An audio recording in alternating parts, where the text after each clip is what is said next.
today it's going to be delivered by Aifric O'Sullivan. So Aifric is an assistant professor, which is also the Associate Dean for Internationalization in the School of Agriculture and Food Science.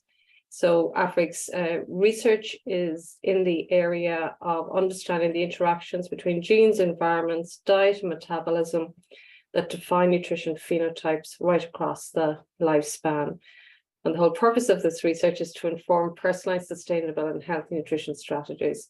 Aifric has had a lot of work in the vitamin D area, and her recent and ongoing research is in the area of individual responses to vitamin D. Another critical research goal is to foster the transition to sustainable, healthy diets, and Aifric's involved in a number of national and European projects in this area. So this ongoing research will show the nutrition and health implications of changing dietary patterns to be more sustainable. And I think it's on that topic that Aifric's going to talk to us today. So over to you, Aifric. Thanks, Dolores. I hope everybody can hear me okay. And as Dolores mentioned, part of my research is looking at kind of how we can transition, I suppose, to a more sustainable, healthy diet.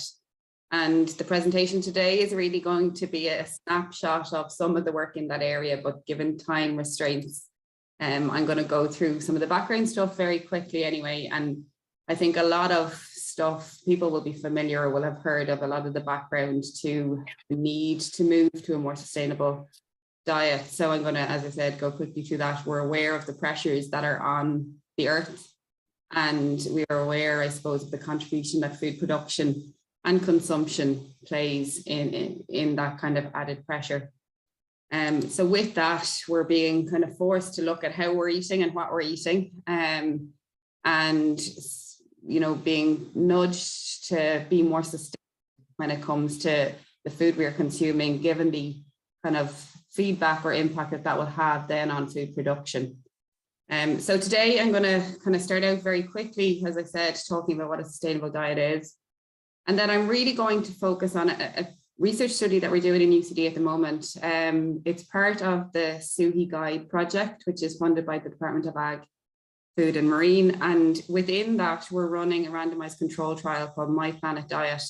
And that's really testing, can we change the way people are eating to be more sustainable?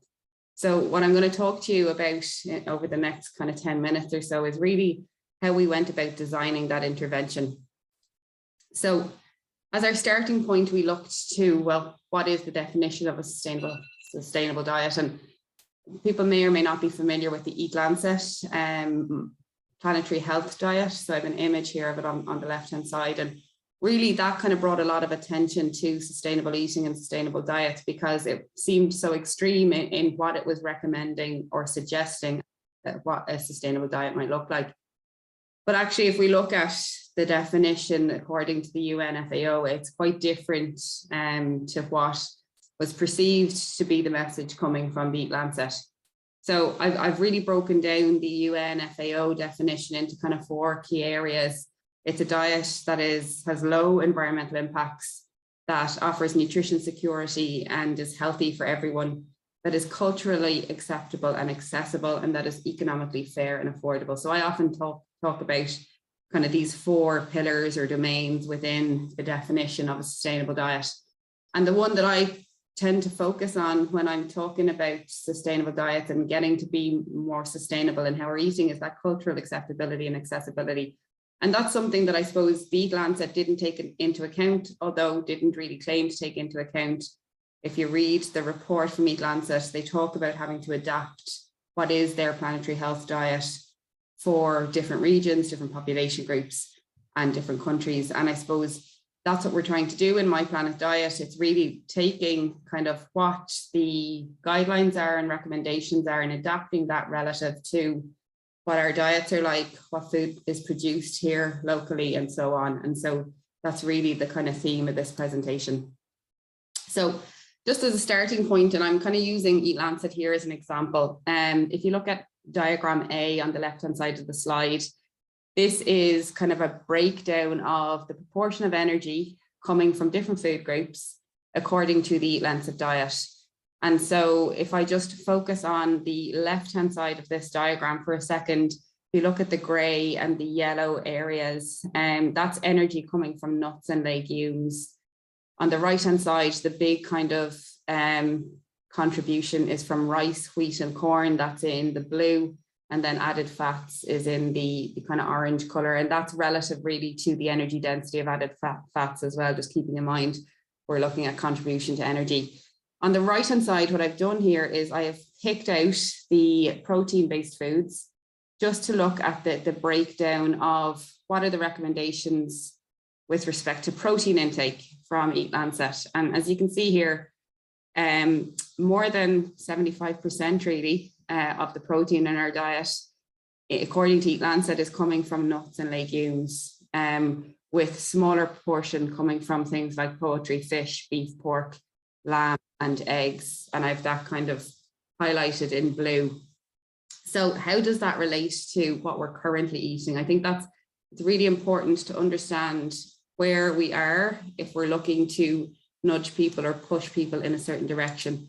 So if you take the data from the National Adult Nutrition Survey, and just recognizing that the data I'm presenting here is data that was collected back between 2008 and 2010. And on the left-hand side, I've done something similar for comparison. So I've looked at the percentage of energy from protein source foods, and you'll see in the green, so about 63% of protein in our diets, according to the NANS data at least, is coming from meat, milk, fish, eggs, and cheese. And so really what we're looking at is we're looking at reducing that down somewhere closer to what the Eat Lancet looks like. But at the minute, if you look at it, we're a long way off. So we're talking about 63% from currently coming from the animal source foods, and wanting to reduce that down to somewhere around 20 to 25% if you go as far as the Eat Lancet. So there's a big change in that. And I suppose that's why I highlight that cultural acceptability as a major challenge when it comes to moving people to be more sustainable in what they're eating. So that takes me to kind of the planning process for the My Planet Diet study. And what I'm just showing you here is the kind of pathway in terms of developing the intervention. And there's an element of it that I'm not going to spend a whole lot of time talking about, just given the time restrictions here today. But essentially what we wanted to do was to develop personalized, sustainable, healthy dietary guidelines. So I'm not going to go into the decision tree kind of networking, which is the kind of process that we use to personalize the recommendations.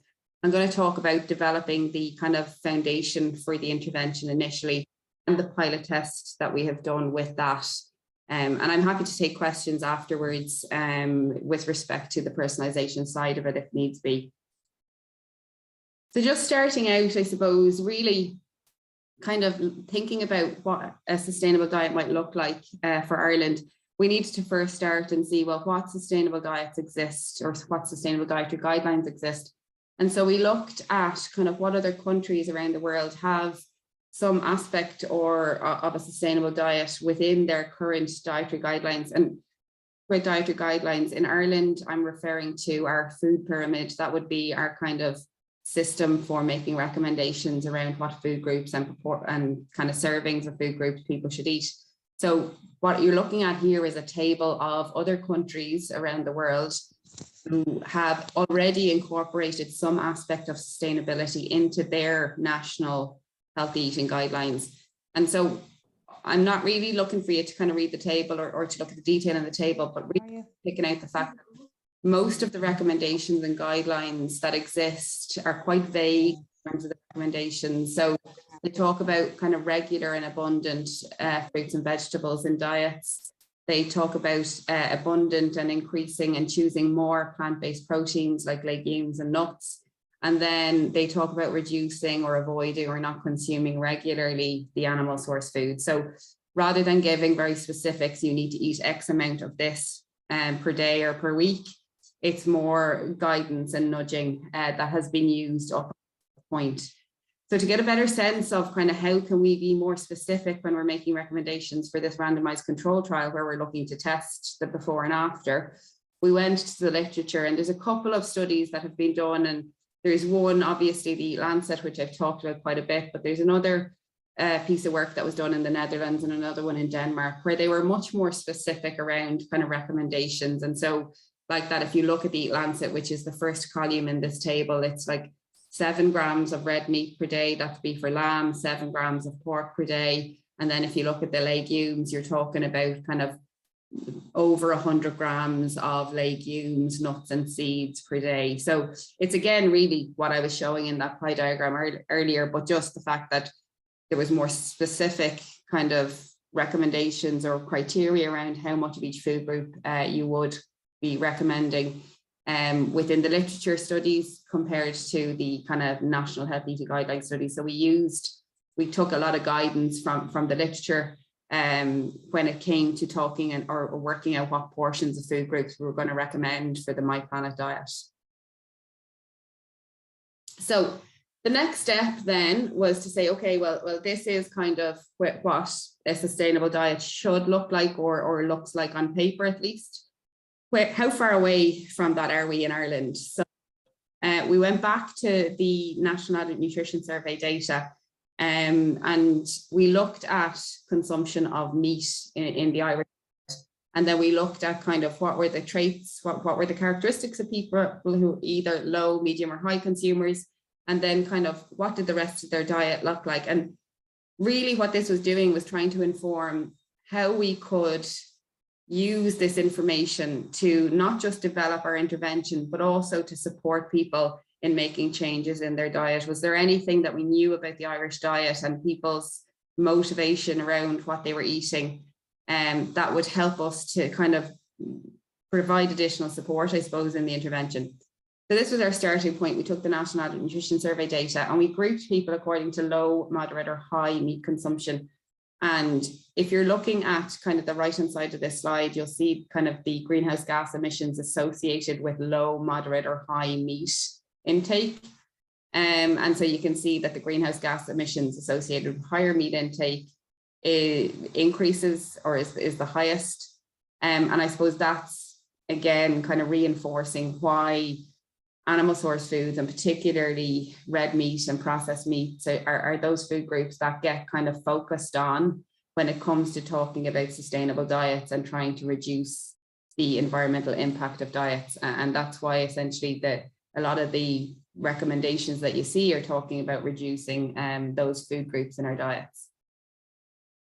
If we look at the kind of profile of people in those different categories, you'll see that there is a different distribution of males and females. So there tends to be more males in the kind of higher meat consumption group, which we're not surprised with.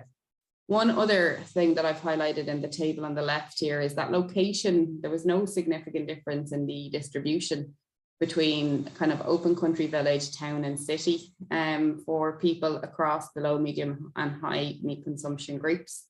And then you will see that there was some differences in employment and education and social class. The other point I want to make here before I move on is to look at the actual categories. So low meat consumers are less than 100 grams a day, moderate are between 100 and 150 grams per day, and high meat consumers are greater than 150 grams. If you look at our healthy eating guidelines and you look at the kind of protein shelf, our recommendation is for 2 servings from that, and a serving size of meat is between 50 and 75 grams. So at most, the recommendation at most would be for 150 grams per day according to our own healthy eating guidelines.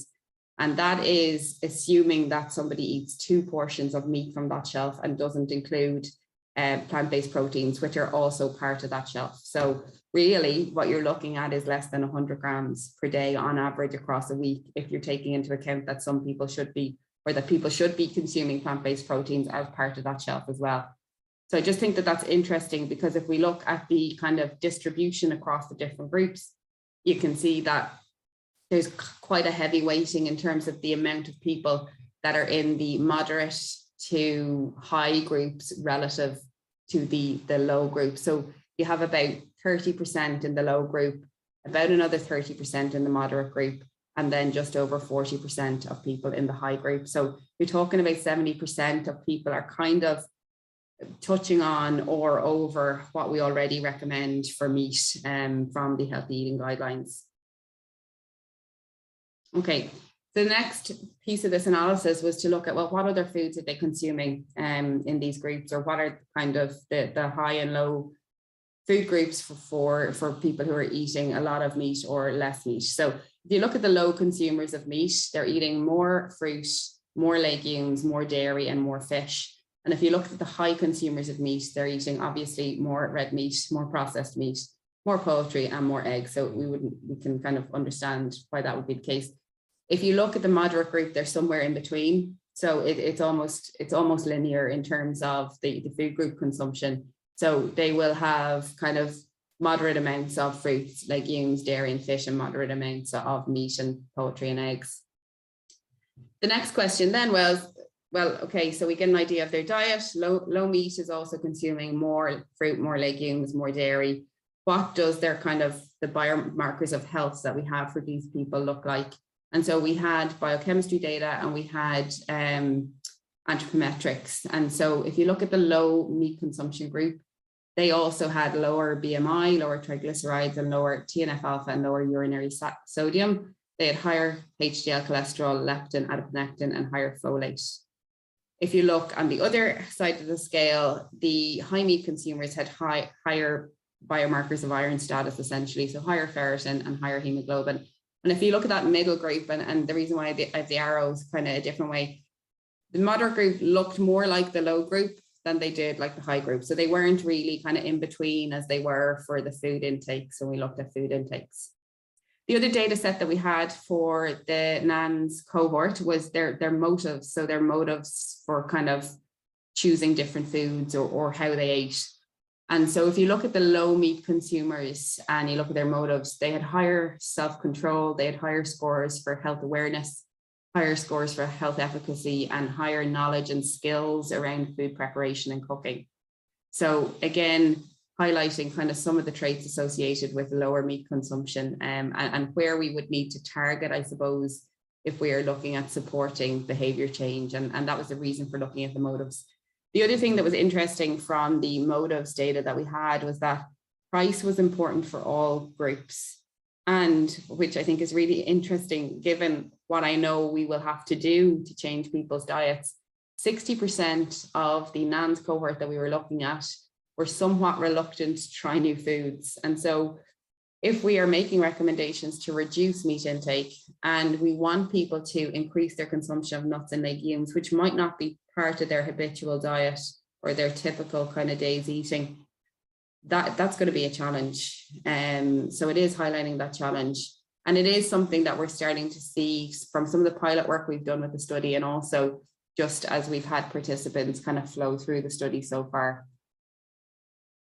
Okay, so ultimately, with all of that, so with the starting point of this is what a diet should look like potentially, and what our starting point is from an Irish perspective, we developed an intervention, and I'm just going to highlight a couple of the food groups that we're making recommendations for, meat being the obvious one. So we recommended three servings per week. I should really call this portions per week rather than servings, because it does get confusing with the food pyramid. So in the food pyramid, we recommend 2 servings a day of between 50 and 75 grams. Here we're recommending 3 servings, but that's actually about 120 grams. So it's working out close to what the, it's close enough to 2 servings from the food pyramid. But we are recommending that on 3 days a week rather than every day. And red meat being only one of those 3 servings. As well as that, then we're really pushing to try to increase people's consumption of plant-based protein. So 1 serving of plant-based protein per day to include soya, legumes, or meat alternatives, and trying to get people to eat more nuts and seeds every day as well. And then as well as that, looking at 2 servings of fish per week, ideally 1 being oily, and then 2 servings of dairy per day. And that's 125 gram serving of dairy, which is a total of 250 grams. So we are making significant changes, I suppose, to recommendations around meat and dairy. But again, not as severe, I suppose, as some of the reference diets that are published in the literature as well. So just in the interest of time, again, as I said, I'm going to jump across the process of developing the decision trees, which allows the personalized feedback for our participants. And I'm going to just very briefly talk about, we modeled the data. So with the intervention diet and the control in the randomized control trial for My Planet Diet is just using the food pyramid to make recommendations. So we modeled the data to see if we can impact a reduction in greenhouse gas emissions. And we also did a very small pilot test about this time last year as well. So I'm briefly just going to touch on a couple of the findings from that.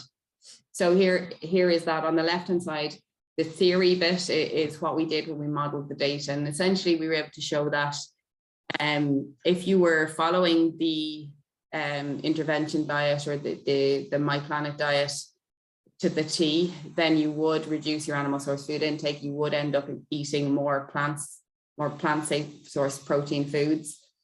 It did, however, have lower, or when we modeled it, there was lower calcium, sodium, riboflavin, and pantothenic acid relative to the control diet, which is the healthy eating guidelines. But we were also able to show a 27% reduction in greenhouse gas emissions when we modeled the diet relative to the control diet or the healthy eating guideline diet. On the right-hand side, then we did, as I said, a very small pilot study. We only had about 10 people went through the study. And what we were really doing was testing our feedback mechanisms and the support kind of that we had in place. We have information booklets and things for people to take them through the intervention, which is a 12-week intervention.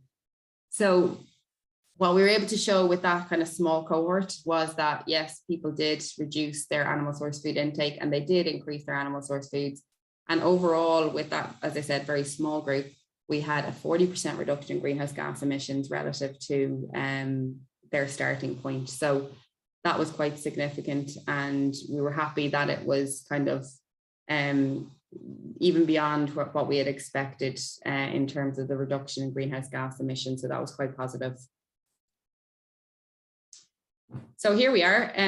We developed the intervention. It's ongoing. We've recruited about 100 people here in UCD, and I say we, I'm talking about Katie, really. And so far, everything has gone really well. UCC and QUB are also partners in the My Planet Diet study. Chagask is another partner in the overall SUHI Guide study. And so we expect to recruit about another 30 people after Christmas, and we expect that the intervention will finish kind of recruitment and data collection phase by kind of end of spring in 2023. UCC and QUB are kind of a little bit behind us in the recruitment targets, and overall we're looking for a total kind of cohort of 360 across the 3 different groups.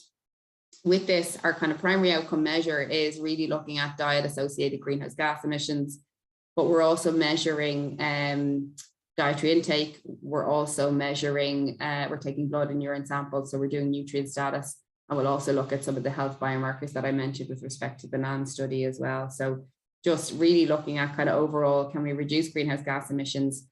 What is our nutrient intakes like? Are we still meeting the EFSA guidelines?